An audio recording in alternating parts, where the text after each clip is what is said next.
Ismi Umid. Siznikichi? Dilbar. Nima? Dilbar. Ha. Chiroyli ism ekan.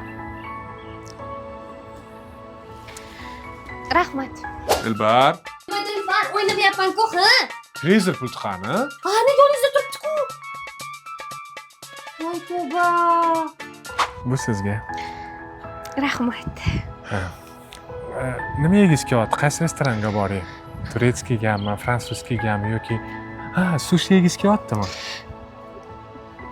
Bilmasam. Siz nima deysiz shu? Mana.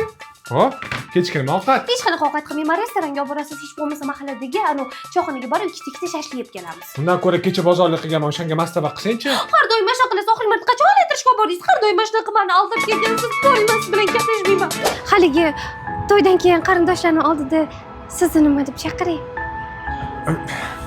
El qatori xo'jayin deb chaqirib ring odat bo'yicha. Ha. Shoshmang. Mana bozorlik ro'yxatda hammasini olib kelishingiz kerak. Voy, bu Sekin. Voy, kichkina xo'jayin uxlayapti. bularni hammasini qanaqa olib kelaman? Birga boramiz. Keyin chiqaman. Dilbar, qara, ayron oldim. Voy, ayron nima qilasiz? Qayta oldim-ku. Assalomu alaykum xo'jayin. Nima yordam bera olaman?